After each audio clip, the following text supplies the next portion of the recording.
So, good morning everyone. I will discuss the DNA sequencing. So, as we remember, no, uh, this is already discussed by the previous group report. So, parang review lang ito para sa atin. Okay, so, DNA sequencing is the process of determining the precise order of nucleotides with a DNA molecule. So, parang dito sa DNA sequencing is parang nagbabasa lang tayo or ina-analyze natin yung genetic codes ng mga organisms, no? Yun ay para ma-determine natin kung wala bang defect, wala bang mutation, or normal ba yung kanilang sequence or yung kanilang pagkakasunod-sunod. Kasi, di ba, organisms are composed of DNA, no? Which is yun yung nagkikarry ng ating genetic informations, or yung DNA is often referred as blueprint for life. Bakit siya nasabing blueprint for life? So yun nga, sabi ko, no, so it contains the instructions necessary for our growth, for the growth of organisms, for the development, functioning, and reproduction of living organisms. And that DNA is made up of units, no? Which is yun yung tinatawag nating genes. Yun yung nag-carry ng genetic informations. And that genes made up of nucleotides. Which is yun na yung nagko-compose ng amino acids, to proteins, to living cells, and compose our entire body. Yun po yun siya, no? Yun yung ano ng DNA sequencing para ma-determine natin yung sequence niya kung wala bang mutation. Kasi if mangyari na may mutation, guys, alam natin na may disorder, no? Baga, hindi yun siya normal para sa atin. And ito, kung makikita nyo dito, ito yung ating DNA. And yung nucleotides. Diba may specific pairing tayo. Yung nucleotides dyan, yung mga adenine, cytosine, guanine, thymine. So, may specific pairing sila. So, isa yan. Yung pairing nila, chine-check dyan sa DNA sequencing. Kung wala bang absences or kung wala bang nagkapalit. Yun po. And, ito yung significance ng DNA sequencing. Genetic research, medicine, pharmaceuticals, agriculture, forensics, and biotechnology. So, nagagamit lahat dyan yung DNA sequencing. So, paano nga ba? So, sa genetic research is, ang DNA sequencing is, ini-enable niya yung study of genetic variations, yung mga hereditary diseases, dyan natin na de-determine. And then sa medicine, yung mga personalized medicine, no, sila din yung way para ma-develop yun siya. Yung mga personalized medicine, kagaya nung sabi nung nasa UP tayo, yung instructor doon na allergic siya sa gamot. So, gumawa siya ng personalized medicine para sa kanya lamang. And doon siya hindi allergic. Nakaka-help din yung DNA sequencing para ma-identify yung genetic markers for diseases, and para malaman kung ano yung specific treatment doon. And sa pharmaceuticals, no, yung DNA sequencing ang nag-i-aids nung drug development by identifying potential drugs para doon sa targets na mga genetic factors. So, sa agriculture, yes, malaki yung tulong ng DNA sequencing para mapa-improve yung ating crop yields, mag-develop ng disease-resistant plants, yung mga ginagamit natin mga fertilizers, mga abono, yun, para mapa-enhance yung livestock breeding. So, sa forensics, no, ginagamit din itong DNA sequence para dun sa criminal investigations, pag-identify ng mga suspects, and pag-establish ng mga paternity. Yes po. Then sa lastly, sa biotechnology, yes, so it's vital for genetic engineering,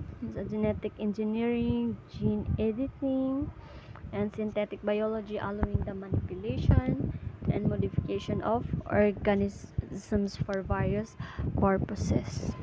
Ang next natin is yung gene cloning. So, ano nga ba itong gene cloning? It is a molecular biology technique used to create copies of specific gene or DNA fragment. Okay, so kung yung DNA sequencing is para ma-determine yung precise order ng nucleotides with DNA molecules, ito naman is mag-create ka ng copies ng specific gene or DNA fragment. So, alam naman natin yung process nun, no? Yun na yung involves dito yung isolation, pag-isolate natin ng target gene galing doon sa original source, then i-insert mo siya doon sa vector, and then yung recombinant DNAs ma-introduce yun siya doon sa host organism, which is yung host organism is yun na yung it's either yeast or bacteria, ganon. And once na nasa loob na yung in-insert mo is yung recombinant DNAs magkakaroon ng replication along with the host genomes. So, doon na mapoproduce yung multiple copies of the inserted gene. And this gene cloning is widely used in biotechnology, genetic engineering, and research study gene function, reduce proteins of interest, and develop genetically modified organism for various purposes. So, kung maalala natin, no, yung sinabi doon sa UPID nung instructor about doon sa Philippine Eagle, which is, ginagamit din itong gene cloning sa preservation nung mga, halimbawa, yung Philippine Eagle na sinabi nila, na nasa kanila daw, since magkakandak sila ng study para ma-preserve yung Philippine Eagles. So, at least, 'di ba, magkaroon ng preservation doon sa lahi ng Philippine Eagle. So, yun yung sasagamit mong gene clone. Ito, makikita niyo yung illustration diyan, yung DNA ay yung cloning vector, yan yung sinabi ko. Yung cloning vector, yan yung foreign DNA. So, magkakaroon ng recombinant DNA at yung recreation na nung multiple copies nung target gene. Okay, so, yun, halos same lang yung gene cloning and yung DNA sequencing significance, no? Yung mga yung biomedical research, baga inaalaw nila yung scientists para mag-study ng function ng individual genes, investigate yung disease mechanisms, and mag-develop ng treatment for genetic disorders. And sa biotechnology din, nagagamit din yung gene cloning para mag-produce ng recombinant proteins para sa medical, agricultural, and industrial applications. Such as, di ba, yung sasalimbawa niya yung insulin for diabetes treatment or yung enzymes for food. Ganun.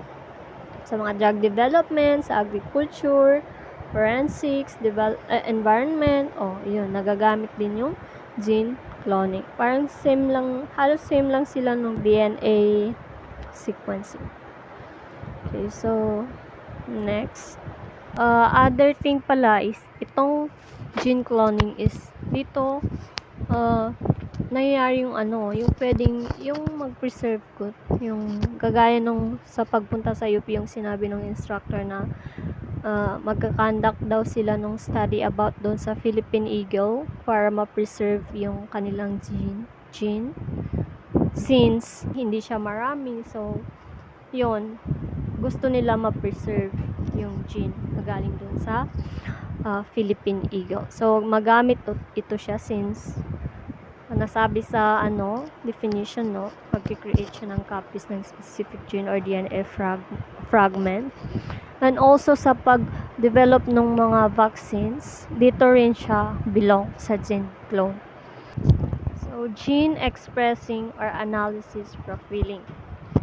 So, gene expressing or analysis profiling involves the measurement of the activity of thousands of genes simultaneously to understand how they are regulated and how their expression levels change in response to different conditions or stimuli. Okay, so yun no, dito sa gene expressing, from the word itself, expressing, dito pinag-aaralan kung kung paano ba yung changes ng ating genes, yung activity nila as their response to a certain conditions or stimuli. Yeah, so this analysis provides valuable insights into function roles of genes, cellular processes, and molecular pathways involved in various biological process, disease, and developmental stages. So, kung i-compare natin doon sa DNA sequencing, ang kailangan lang natin doon is i-determine lang natin yung sequence or precise order ng nucleotides with DNA molecules, no? And then gene cloning naman is mag-create ng multiple copies ng specific gene or DNA fragments. So, dito naman sa gene expressing analysis profiling is aalamin mo or i-measure mo lang yung activity nung every genes, kung paano sila mag-response, kung paano mag-change sa different condition or stimuli, kung ano ba yung ginagawa nila, kung ano ba yung functions nila, kung ano yung specific functions ng bawat genes. Yun. So, compare doon sa DNA sequencing and doon sa gene cloning, no? Itong gene expressing is isa sa advantage na is nakokontrol niya yung various biological processes like yung cell growth, ganon, yung differentiation, metabolism, and response to stimuli. So, yun ay para ma-ensure na yung cells is nagper-perform nila yung specialized functions within an organisms. Yun po yung ano natin dito sa gene expressing. Yun lang sa cancer research. Importante din itong gene expressing sa cancer research para mag-classify nila yung tumors sa different subtypes para mag-predict ng patient prognosis and guide personalized treatment strategies. So, parang same lang sila, no? Significance. So, para mas maintindihan natin, no, i-compare natin yung tatlo, which is yung DNA sequencing, gene cloning, and yung gene expressing or analysis profiling. So, yung DNA sequencing is yun na yung process which is determine natin yung precise order of nucleotides, no? Yung nucleotides with a DNA molecule. And ang DNA sequencing is ang purpose niya is para mag-provide ng information about the genetic code of an organisms and para nakakatulong din siya para ma-identify yung genes, mutations, and genetic variations. While sa gene cloning naman is molecular biology technique which is used to create copies of specific gene or DNA fragment. So, dito naman is mag-create ka lang ng copies ng specific gene or DNA fragment. And ang purpose nito is para kumbaga it allows ina-allow na yung researchers para mag-isolate, mag-manipulate, and para pag-aralan yung individual genes outside their natural environment.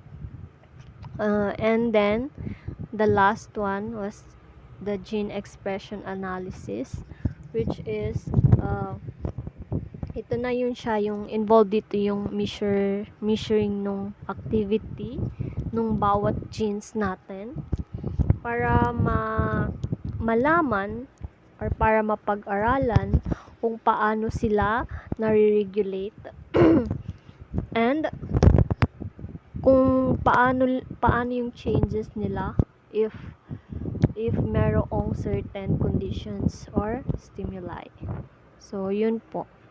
Ang purpose pala nung gene expression analysis is nagpo-provide ito ng insights which genes are actively transcribed and translated into proteins in a particular cell or tissue under specific conditions. So, certain conditions. So, yun po. In summary, DNA sequencing provides information about the genetic code. Gene cloning allows for the manipulation and study of individual genes, and gene expression naman reveals which genes are active and how their expression reveals change in different biological contexts. Each of the techniques plays a distinct role in understanding the structure, function, and regulation of gene. So, yun po. Okay, so if you have any questions, guys, then you can PM us or put your question here in GC para masagot namin. Lang po, thank you.